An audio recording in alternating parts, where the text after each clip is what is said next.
Okay, so this is part 3, the third video on Reconstruction. Hopefully the last one. Should be able to wrap it up here. So here you have these PowerPoints, and I started doing the audio, the commentary for visually impaired students a while back. And then I found all the students seemed to benefit from it, especially students that were absent a lot. So this helped them, their grade not go down when they miss class. But you can pause. If my voice is getting on your nerves, you could probably silence it and just do, go through the PowerPoint. So we were talking about sharecropping in this cycle of debt. You're going to do a flow map on the cycle of debt, and you're going to have to explain this on your test in your own words. So to help you out with this, besides my little explanation here, or from the textbook actually, I Googled this image, which kind of helps. They call it the sharecropper's cycle of poverty. And you'll see it was just really, they're just spinning their wheels. It's like just running on a treadmill. You're not really getting anywhere. And it was just hopeless. You'd work, and you owed more than you earned, and you had to work some more. Now, some people, not just some, would almost say, God, this is that much different than slavery. Maybe I agree with that. There's just no hope. They used to get food and lodging. Now you got to pay for it. So, on paper, you're not a slave anymore. On paper, you're a sharecropper. But what your day-to-day life, and there are primary documents, and there are slaves that said my life didn't change at all after slavery ended. So if you look at this sharecropping deal, this is not a good deal whatsoever. Nowhere near this level, but one of my first jobs as a young man was in an Italian restaurant, which was a big mistake. And, I'd eat every break I had. I love Italian food. And I actually, one week, I had to explain to my parents that on payday, I actually owed my boss money because I ate so much Italian food. And it was a pretty unproductive week. And my parents were not too happy about that. So, obviously, it wasn't as rough as being a sharecropper, but to go get a paycheck and to find out you owe money is a pretty hopeless feeling. Maybe that wasn't the best example, but anyway, we'll move on. I want you to make a tree map for these two terms. If you don't know what a tree map is, look in the front of the room. We have our 8 thinking maps laminated on the right-hand side of the whiteboard, to the right of our screen. You can go on the internet and look over a tree map. By the Enforcement Act of 1870, again, a tree map is classified. So this tree map would have 2 branches, the Enforcement Act of 1870 and the Compromise of 1877. The Enforcement Act of 1870 was passed by Congress to ban the use of terror, force, or bribery to prevent people from voting because of their race. So these black men, again, on paper had a right to vote, but in reality are getting beaten down, sometimes lynched, killed in other ways. You're not going to vote. Again, they're not happy about slavery ending. They are not going to accept equality of blacks in this country. Compromise of 1877, very long story short, Rutherford B. Hayes, who would become your 19th president,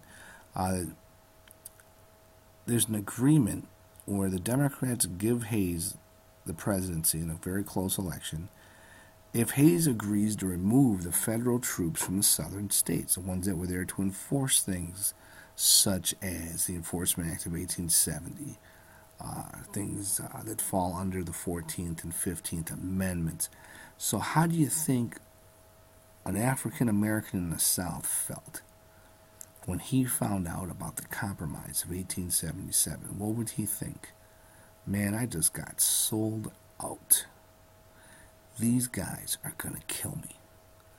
That's what the Compromise of 1877 was, from the perspective of an African American in the South. Okay, we're going to go over some of the success and failures of Reconstruction. You're going to make another tree map here. Again, a tree map classifies. You're going to have two branches on this tree map. Here's some of the successes. A thinking map is not a copy map. It's a thinking map because you're supposed to think. So don't just simply copy what I have here. Put it in your own words. Success of, obviously it's going to be similar, but put it in your own words. Maybe you can go break out your smarty phone, go on the interweb, and maybe you can come up with some things I don't have on this video, right? This is a very basic video. There's all kinds of stuff I don't have on here. Do your own research. Maybe do a better job than I did. Okay, successes of Reconstruction. Union is restored. Again, you can see the bias, right? We're in Detroit, Michigan. That's a success for us.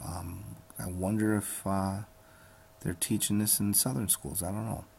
But the Union is restored. The South's economy grows and new wealth is created in the North. Again, there's some northern bias. Is that a success? I don't know. If we were having class in Virginia, would this look the same? Another success, the 14th and 15th Amendments guarantee African Americans the rights of citizenship, equal protection under the law, and suffrage. Suffrage, right? The right to vote, not suffering. Freedmen's Bureau and other organizations help many black families obtain household jobs and schooling. Education being key. Southern states adopted a system of mandatory education. So these are considered successes of Reconstruction. Some of the failures of Reconstruction. Many white Southerners remain bitter toward the federal government and the Republican Party. The South is slow to industrialize. Well, obviously, for many reasons. After federal troops are withdrawn, Southern state governments and terrorist organizations effectively deny African Americans the right to vote. So again, we see what's on paper, what is the law of the land, and then what is the reality in the South. The complete opposite in many cases. Many black and white Southerners remain caught in a cycle of poverty. And keep in mind, it's black and white.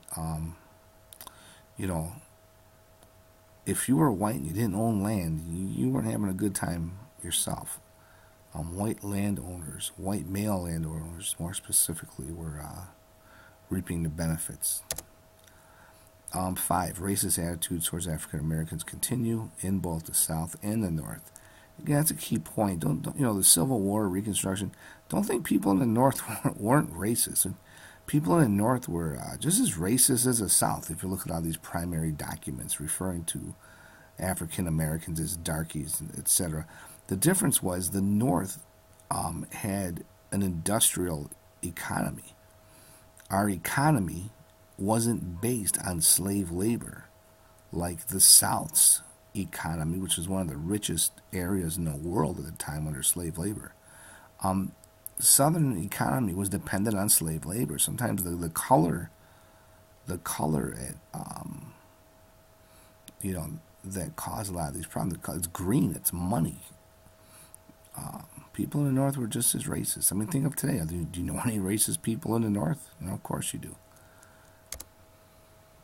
Okay, so here's your classwork. All this goes in your notebook, and your notebook's going to be graded. So I need to see all this work. Make sure you have name, date, and hour, Reconstruction, and then after you get graded for your notebook, you're going to use this. Okay, your notebook is going to be a legal cheat sheet for a few different exit tickets that you'll take the last 5-6 minutes of class during the time we cover this topic. And then the same material will be on your exam, but of course you can't use your notebook on an exam.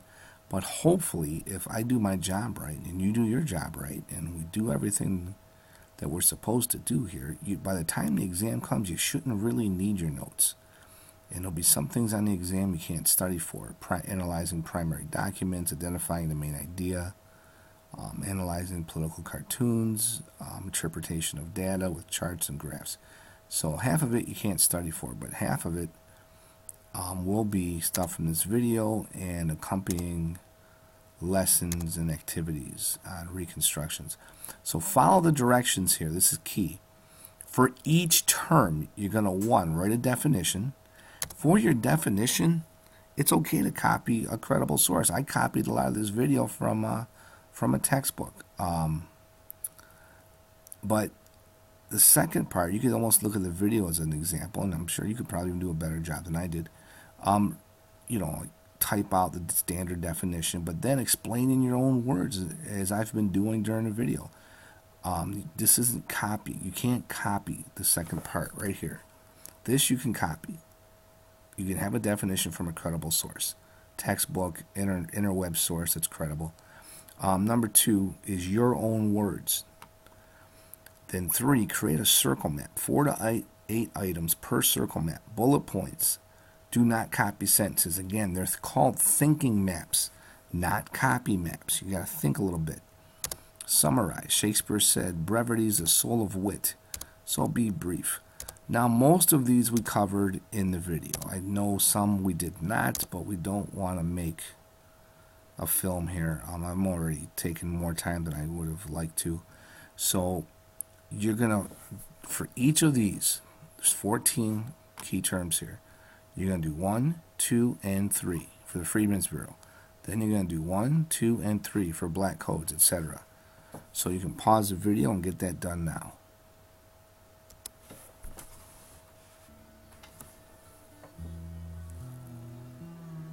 Okay, for classwork number 2, you are going to make your own video. So all the little jokes you made about my video, all my little mistakes you like pointing out, well, let's see you do better, kid. Yeah, you're going to make a video. And your video will be shown in class. And it's going to be graded. And students will vote for the best video. Whatever the top 3 videos are, I'm buying pizza. So, first thing you're going to do is you're going to create a Venn diagram on President Lincoln's plan and President Johnson's plan. Then you're going to make a Venn diagram on your plan and President Johnson's. And when you're done with those 2 things, you're going to create a 5, and you can use these Venn diagrams in your video. You're going to create a 5 to 10 minute video working in groups of 2 to 4 on Reconstruction. Now, hey, if you don't like working in groups, that's cool. You want to work by yourself? Go ahead. Your video has to teach your viewer about Reconstruction. You can do it any way you want. You can use your smartphone, your iPad to make your video. Go with your team's strengths and talents. Here's some options for your Reconstruction video. You could do a rap. You could do a song. You could write a poem, read your poem. You don't even have to be in there. Some people don't like to be on camera. That's fine. You don't have to. I'm not. You could have your poem and read it. You could do a newscast. Pretend you're a news anchor, screencast like I'm doing, screencast-o-matic. You can be a teacher. You create a graphic novel. You can draw really well. Try that. Or do a picture gallery. Or do something, whatever you're good at. If you can't sing a lick, don't pick the song. If you can't rap, don't rap. Go with something you're good at. Here's the thing, though, with your video. You have to use at least 7 of the key terms from the previous slide. There was 14 of them. You only have to use 7. So you have to explain those 7 terms somewhere inside your video. Keep it clean. Do a good job. This is going to be an authentic assessment. You will be graded on it. Good luck and have fun with it. And again, you can always pause any part of the video. Okay, so this is Mr. Cruz. I'm signing off. That was our brief intro on Reconstruction. This concludes our intro video. This was part 3, video number 3. See you later.